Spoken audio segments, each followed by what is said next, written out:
Hello everyone, welcome in SST College of Arts and Commerce Ulhasnagar online session. Myself Professor Anil Telinge.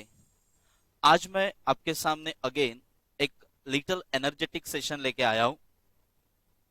Today's session helpful for the TYBCCI student जो भी semester 5 को appear कर रहे हैं. हमारा आज का सब्जेक्ट है फाइनेंशियल रिपोर्ट एनालिसिस. डियर, आपने मेरा पहला वीडियो देखा होगा तो उसमें हमने जो इकोनॉमिक डेवलपमेंट ऑफ नेशन, देश के इकोनॉमिक डेवलपमेंट के लिए जो इंपॉर्टेंट रोल प्ले करती है वो बैंकिंग सेक्टर, उस बैंकिंग सेक्टर के ऊपर रेगुलेट कौन करता है, which body regulating to the banking sector, any provision for banking sector, means anyone want to start the banking sector, which precaution to be taken, which provision to be follow. इन सब के बारे में information हमने last session में लिया. Even what is the concept of form A and what is the concept of form B. Again repeat that कि आपको यदि as a banking final accountant, यदि आप बैंकिंग में अकाउंटेंट के तौर पे जॉब पे लग गए, मोस्ट ऑफ हमारे बीबीआई के बच्चे जो इंश्योरेंस एंड बैंकिंग सेक्टर या आपके लिए बनाया गया सेक्टर है, इस सेक्टर में जब आप फाइनेंशियल स्टेटमेंट बनाते हो, फाइनल अकाउंट प्रिपेयर करते हो, तो किस प्रोसेस से आपको जाना पड़ेगा. Dear, banking regulation act 1949 strictly बताता है कि आपकी फाइनेंशियल स्टेटमेंट, आपकी means banking financial statement form A and form B में बननी चाहिए. फॉर्म ए जो है it's related with balance sheet of banking sector and form B it is concerned with the profit and loss account. Dear, last session अभी यदि आप देखेंगे, checkout करेंगे तो उसमें हमने बैलेंस शीट का पूरा structure from schedule 1 to schedule 12 हमने लिटिल बट एनालाइज किया था. और फ्रॉम टुडे सेशन आज हम हर एक सेशन में, हर एक शेड्यूल में विच थिंग्स इंक्लूड्स, इसका डीप स्टडी करने का प्रयास करेंगे. ये सेशंस आपको डेफिनेटली हेल्पफुल होगा जो बैंकिंग फाइनल अकाउंट पे मास्टर की लेना चाहते हैं. ये स्टूडेंट के लिए नहीं, इवन अ कॉमन पीपल जो बैंक में डिपॉजिट पैसे रखते हैं, लोन वो एक्सेप्ट करते हैं, तो इनके लिए भी ये बैंकिंग सेक्टर किस तरह फाइनल अकाउंट मेंटेन करती है, what are the different schedule, इसके बारे में आज डिस्कशन करेंगे. डियर, शेड्यूल नंबर 1 आप स्लाइड्स पे देख सकते हैं, वहां पे कैपिटल लिखा गया है. You all of you know that capital is the liability of any institution, any concern. Bank is also business organization because bank start for the earning the profit. तो बैंक का जो शेड्यूल फर्स्ट है ये totally belong to the capital. अब इस capital में देखो categories है. Authorise capital. Sir what do you mean by authorise capital? Dear, all of you know that as a capital point of view bank issue only equity share. Equity share, उस equity share में जो bank authorities है, regulatories body, bank को एक maximum limit देती है. That much capital you can collect by issue of shares, it's called as authorise capital. से किसी बैंक को 5 करोड़ का अथॉराइज कैपिटल दिया तो whole authorise capital is the liability of banking sector? No, जब तक वो इशू नहीं होता है. So authorise capital it's just show, it's not a total liability, because ये मैक्सिमम लिमिट, ये authorise capital banking sector throughout life क्या कर सकती है, इशू कर सकती है जब उनको पैसों की जरूरत पड़ती है. तो एक्चुअल कैपिटल लायबिलिटी में जो इशू कैपिटल होता है, तो 5 करोड़ में से सपोज बैंकिंग सेक्टर ने 4 करोड़ इशू किया. अब सबको पता है कि बैंक को कोई एक्सेप्ट करने वाले होते हैं तो लोग जब जितना सब्सक्राइब करेंगे कैपिटल, जिसे 5 करोड़ अथोराइज था, 4 करोड़ इशू किया, 1 करोड़ सर ऐसे ही रखा उन्होंने, फीचर्स जब एक्सपेक्टेशंस आएंगे तब वो पैसा यूज करेंगे. तो इसमें अभी बैंकिंग सेक्टर ने इशू कितना किया? 4 करोड़. उसमें से 3 करोड़ 50 लाख ही लोगों ने सब्सक्राइब किया. That is actual capital of banking sector. Sir इसमें यहाँ पे calls unpaid, calls in arrears, ये क्या कंसेप्ट है? तो कभी कभार सर सब्सक्राइब किए हुए कैपिटल में से कुछ लोग कॉल्स का पेमेंट नहीं करते हैं, तो it's also not treated as the liability of a banking sector. इसे हम कैपिटल नहीं बोल सकते. से एग्जांपल 5 करोड़ अथोराइज कैपिटल था, 4 करोड़ इशू किया, 3 करोड़ 50 लाख लोगों ने सब्सक्राइब करने के बाद 50 लाख का सपोज अनपेड या कॉल्स इन एरियर्स बचा, तो बैंकिंग का एक्चुअल कैपिटल हुआ 3 करोड़ रुपीज। तो इस तरह ये शेड्यूल्स आपके सामने एक्सप्रेस कर सकते हैं। तो डियर फर्स्ट शेड्यूल्स में आप ध्यान में रखिए कि it's include the capital liability of banking sectors. So second schedules किससे बिलोंग करता है? तो as a business organisation I already clear the concept, bank ये एक प्रॉफिट मेकिंग ऑर्गेनाइजेशन है। तो फ्यूचर अनसर्टेनिटीज में जब कुछ अनसर्टेनिटीज आती है, अनइनविटेबल इवेंट्स होता है, तो हर समय बैंक दूसरों के पास पैसों के लिए हाथ क्यों फैले? तो इसके लिए बैंकिंग सेक्टर भी खुद का रिजर्व क्रिएट करती है। Reserve is nothing but the fund which kept aside, बाजू में रखा जाता है। इसमें देखो sir, statutory reserve, capital reserve, security premium account, revenue and other reserves as well as capital balance from profit and loss account. अब आप बोलेंगे सर स्टैट्यूटरी रिजर्व्स मतलब क्या? If you take into consideration of banking provisions, अब banking provisions में जाएंगे तो strictly ये स्टेटेड किया गया है कि एवरी बैंक एवरी ईयर उनके नेट प्रॉफिट में से 25% स्टैट्यूटरी रिजर्व्स रखना है। मतलब जब फ्यूचर अनसर्टेनिटीज आएगी तो ये पैसा वहां पे यूज होगा। तो ये स्टैट्यूटरी रिजर्व्स है बाजू में रखा हुआ। Sometimes capital point of view reserves रखा जाता है विच use has for the long benefits के लिए, या लॉन्ग कुछ ऐसा उनका ऑब्जेक्ट होगा उसके लिए रिजर्व्स बाजू में रखा जाता है। आई already clear, bank share issue करती है और जब शेयर वो प्रीमियम में इशू करते हैं, 100 रुपए का शेयर 120 में बेचा तो 20 रुपीज जो एक्स्ट्रा मिला, it's not treated as a profit, ये प्रीमियम का पैसा इस सिक्योरिटी प्रीमियम में जाता है। Next sir, some revenue, sir organisation ने रेवेन्यू रिजर्व्स एंजॉय किया एंड अब जब प्रॉफिट एंड लॉस अकाउंट्स को क्लोज करते तो वहां से जो नेट प्रॉफिट मिलता है ये सब हमारे शेड्यूल नंबर 2 में जाता है।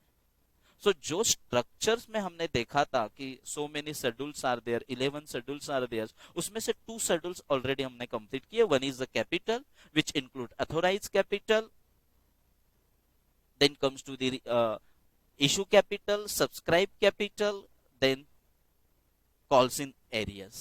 Second slides में हमने देखा reserves and surplus, and reserves and surplus is include the statutory reserve, capital reserves, revenue reserve, security premiums and balance from the profit and loss accounts.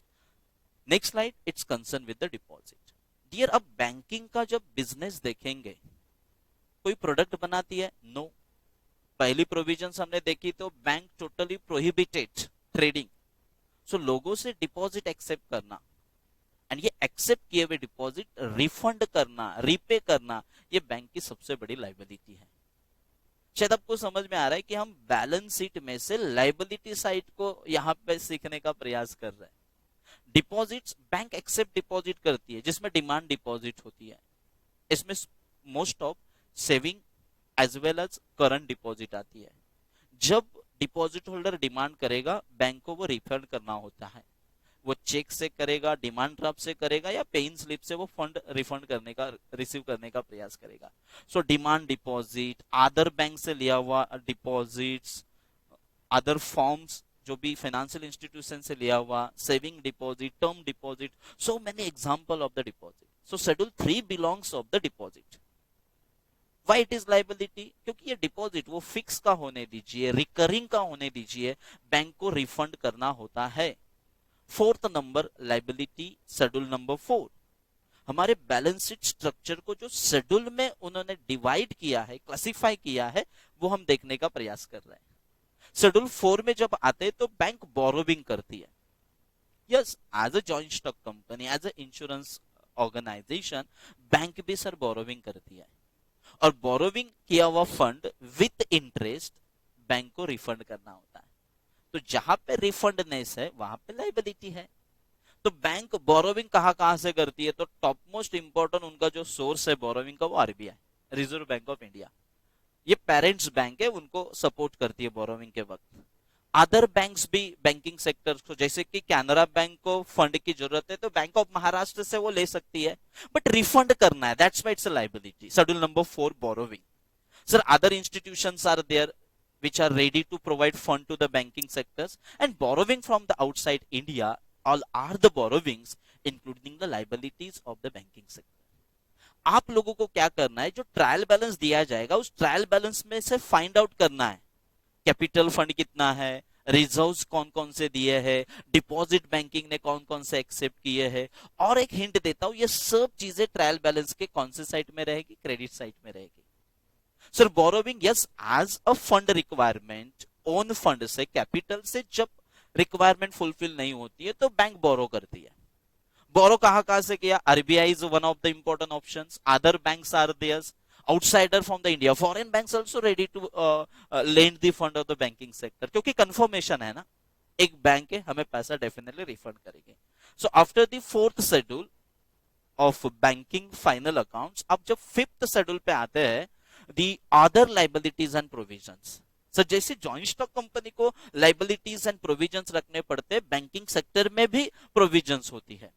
Bills payable, inter office adjustment, जो inter ऑफिसरी adjustment करते हैं, यहां पे जरा ध्यान दीजिए, inter office adjustment two types पे दिए जाएंगे, one is debit side of trial balance and second one is credit side of the trial balance. जो क्रेडिट में आएगा वो हमारे लाइबिलिटीज में आता है, inter office adjustment. Interest accrued, पहले से ही आपको इंटरेस्ट मिला है किसी लोन्स के ऊपर या आपने जो इन्वेस्टमेंट की, तो ये आपकी लाइबिलिटीज होती है, क्योंकि ये प्री रिसीव इनकम होता है। एंड अदर लाइबिलिटीज, जो भी आप प्रोविजंस क्रिएट करते हो, all such included in other liabilities of banking schedule 5। So dear, यहां तक हमने देखो फर्स्ट शेड्यूल से 5 शेड्यूल्स तक, पहला capital, second reserves and surplus, third one is deposit, fourth one is borrowing, and fifth schedule अभी मैंने आपके सामने रखा, it's concern with the other liabilities. आपको सिर्फ उस ट्रायल बैलेंस से ये सब चीजें ढूंढना है, शेड्यूल में डालना है, and prepare the structures and obtain the nice marks. Even common individual also understood how bank prepare their financial statement. अब शेड्यूल 6 थोड़ा अलग है, it show the assets of banking sector, ये आपके बैंक का एसेट शो करता है। तो चलो देखिए, बैंक के पहले टॉप मोस्ट इंपोर्टेंट असेट है cash in hand and with RBI. जो भी आरबीआई के साथ बैंक पैसा रखती है, ये सेफर फंड, वो कभी भी डिमांड कर सकती है, तो जो चीज हमारे पास आने वाली है, treated as assets.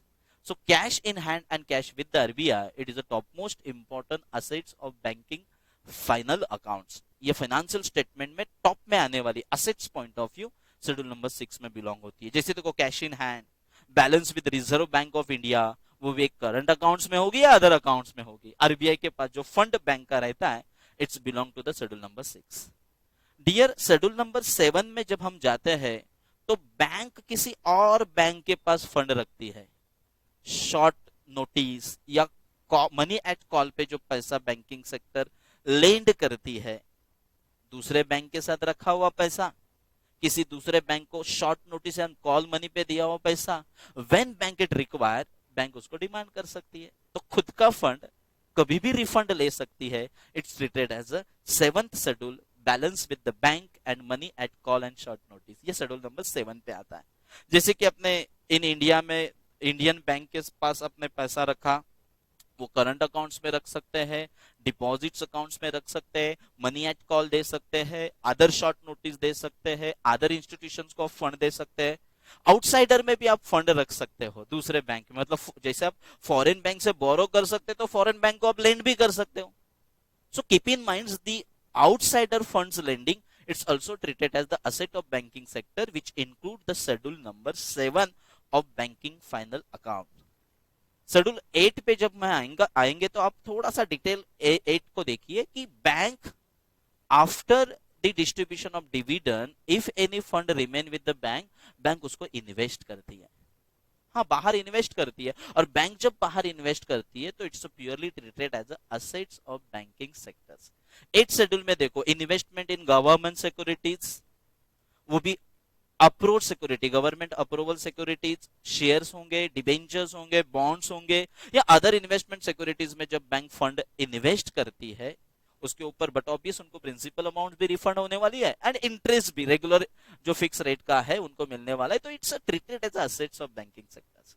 So dear, assets point of view, schedule number 6 cash in hand, cash with RBI, schedule number 7 cash with bank, short notice and call, schedule number 8 I already posted in front of you, investment. From 11th, you know, invest means nothing but our funds give in hands of others for utilization purpose and enjoy the handsome rate of interest on that particular investment. So schedule number 8 includes the investment of the banking sectors. Now sir, schedule number 9, bank also give the advances. It is the topmost important assets of banking sectors. Bank जो advances देती है, जिसमें discounting bills of exchange आपको पता होगा, before due date drawer can sold the bill to the bank. Bank advance कर रही है, ड्यू डेट में पैसा रिफंड लेने वाली है. तो जहां पे फंड आने वाला it is treated as assets. Cash credit, overdraft facility current account holders को, loans payable at demand, other secure loan, unsecure loan, advances into the Indian institution, priority sectors like agriculture और जैसे अपने small industrial development bank के बारे में सुना होगा, IDBI bank के बारे में सुना होगा, आईसीआईसीआई बैंक. तो ये लोग लोन्स एंड एडवांसेस देने का प्रयास करते हैं. पब्लिक सेक्टर, गवर्नमेंट भी कभी कभार फंड की जब आवश्यकता होती है, जब नीड होती है, तो बैंक से ही फंड रेज करती है, लोन्स लेती है. तो ये बैंक का एडवांसेस हुआ. Advances outside the India. Dear student, मैं आपको यहाँ पे ज्यादा फोकस देने के लिए बोल रहा हूँ, क्योंकि ये है बैंक का रियल फंक्शन. बैंक जितना ज्यादा एडवांस करेगी, इनके ऊपर जो भी इंटरेस्ट मिलेगा, it's totally affect to the profitability of banking sector. तो 9 नंबर का शेड्यूल आप ध्यान में रखिए. डिस्काउंटिंग बिल्स ऑफ एक्सचेंज रहेगा. Cash credit, you know that separate account open by the loan holders, उसका सेपरेट अकाउंट ओपन किया जाता है. ओवरड्राफ्ट, करंट अकाउंट होल्डर्स को एक्स्ट्रा बैलेंस विड्रॉ करने की अनुमति दी जाती है. So many loans may be secure, unsecure, advances in India, outside India. तो all are the schedule number 9 of the banking sectors. Schedule number 10 पे जाता है.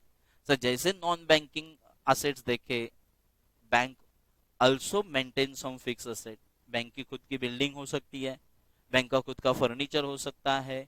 यस, जो खुद ने एटीएम सेटअप किए होते हैं, it's treated as the fix asset of banking sector. ये बैंकिंग सेक्टर के फिक्स असेट्स होती है.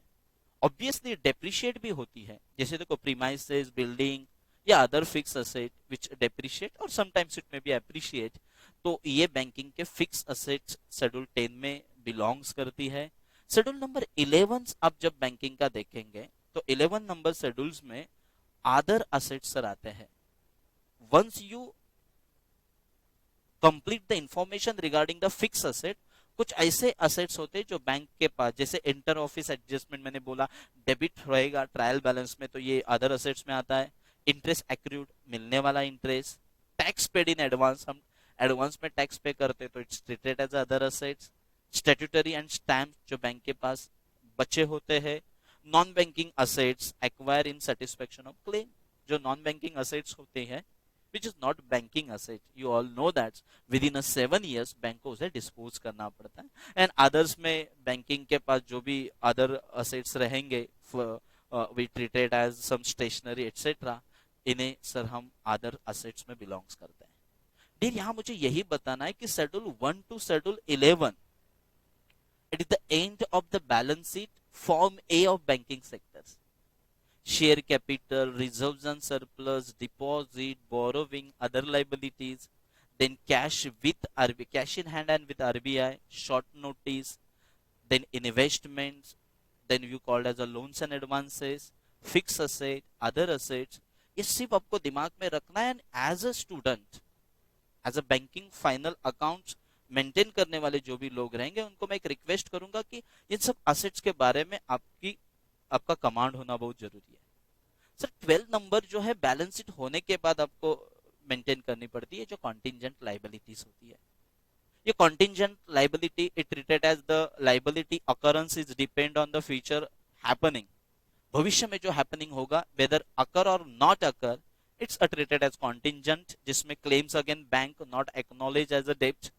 इन्होंने क्लेम अगेंस्ट एक्सेप्ट किया, कभी कभार किसी के बारे में लेटर ऑफ क्रेडिट एक्सेप्ट करती है. Liability for partly paid off investment, outstanding forward exchange contract, guarantee देती है बैंक, एक्सेप्टेंस एंडोर्समेंट करती है.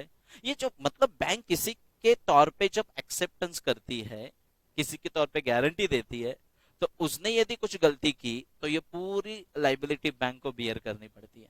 But it treated as a contingent liability which is not a actual banking liabilities. Dear यहाँ पे हमने पूरे बैंकिंग फाइनल अकाउंट्स का जो भी फॉर्म ए है, होल बैलेंस शीट स्ट्रक्चर्स देखने का हमने प्रयास किया। It's a really helpful video for all people. इसमें आपको बैंकिंग सेक्टर की जो बैलेंस शीट है वो किस तरह बनती है and how you analyse it's, हमने स्टेप बाय स्टेप ब्रीफली हर एक शेड्यूल का एनालिसिस करने का प्रयास किया। Thank you, thanks a lot.